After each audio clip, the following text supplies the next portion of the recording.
If you watch my unboxing first impressions video of this stove, you'll know that my feelings were mixed.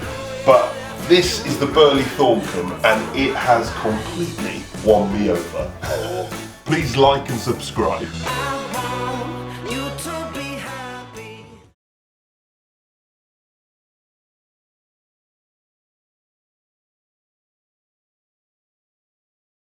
All the Burley 4 kilowatt stoves are the same underneath. So the Debdale, the Launde and this Thorncombe. The only differences are the look and the price depending on where you go. They are completely made in the UK. They make a few different base options for the stoves, which are obviously optional. Burley are obviously famous for their very high efficiency figures. You can see here their convection systems and their incredible air systems. I don't think I've ever seen anything quite as extreme as this. And all the stoves have a catalyst in the baffle plate along with a wire mesh below. All this is about achieving a very clean burn. But the downside is they are quite expensive to replace, and they will need replacing very quickly if you overfire the stove or you don't burn really nice dry hardwood logs. That means no coal, no resinous offcuts, no wet wood at all. But like with a sports car, put the right fuel in it and it will outperform almost anything else. You also get a can of touch-up paint with every stove, which I'm a big fan of. They all have the provision for direct air.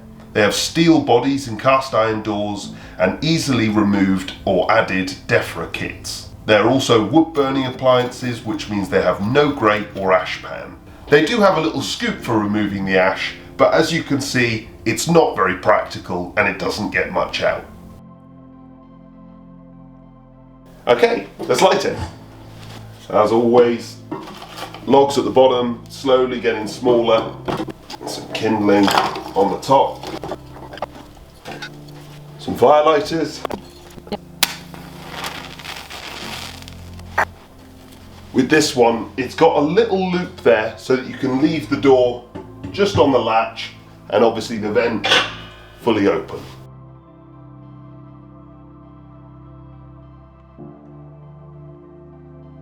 This stove took about 20 minutes to get up to temperature, but I did have to put some more fuel on because obviously I didn't put enough in the start. Well, they're all DEFRA approved if you want them to be. Eco-design ready as standard, and they run at about 85% efficiency, so fantastic from that point of view. In terms of cleanness on the glass, it never goes black, and I've even run it overnight, got up in the morning, sort of shut it down for 10-12 hours and it stayed clean. But it does seem to cloud. You can notice that there's always dust on the glass, and you only notice it when it's not lit if the door's open or if the door's open. When you shut the door, you can't see it at all. It's just when it's gone out the following day, you walk down and it's just misty. And it doesn't matter whether you burnt it for an hour or 10 hours, it stays misty. If you watch my unboxing first impressions video, you'll know that I had mixed thoughts about the handle, but to be fair, I've done it uptight and I haven't had an issue with it at all. I have encountered problems with them coming undone, but I'm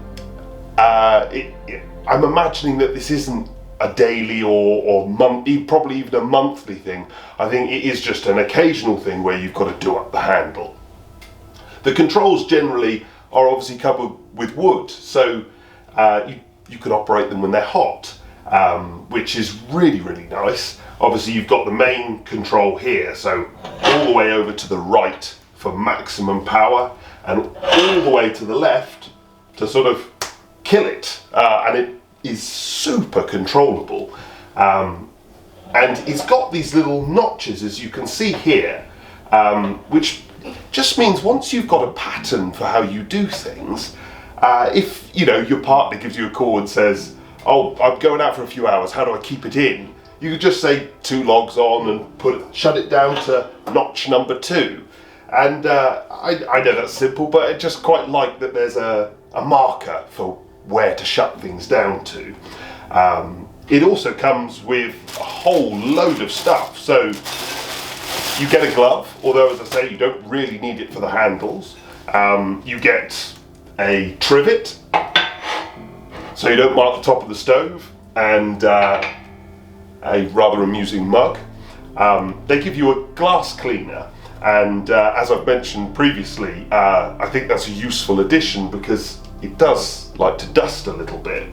And you get a moisture meter and all the tools for doing up the handle and whatnot. And that ridiculous ash scoop, which really you don't need at all because it's useless.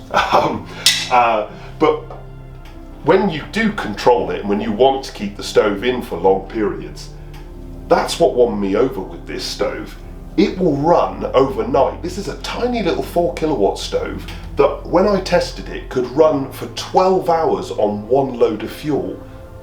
It's probably the best I've ever encountered. I'm also quite impressed because even though it's a catalyst stove, it doesn't spill smoke into the room when you reload it. We test fuel economy by getting the stove up to temperature and then burning a single net of logs on it to see how long it can maintain operating temperature. This stove shone during this test. We could get 10 to 14 hours out of a single net, which is obviously superb. And then when you closed it down and loaded it up for a long burn, you could achieve a similar amount of time on one load. So yeah, this is a big part of what started to win me over. I'm not in love with the look of these Burley 4 kilowatt stoves. They're also not the cleanest, nor do they have the best looking flame effect either. They're also not cheap, and that catalyst is great for some things, but is also restrictive, expensive, and is gonna need replacing.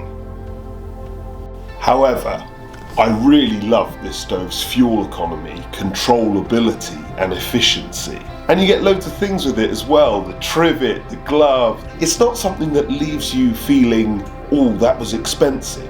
It feels high quality.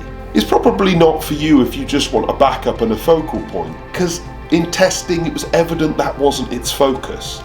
Its focus was really high efficiency, really impressive function. So if you've got a little room and you want something that works superbly well, as I mentioned, this is the best 4 kilowatt stove I've ever used.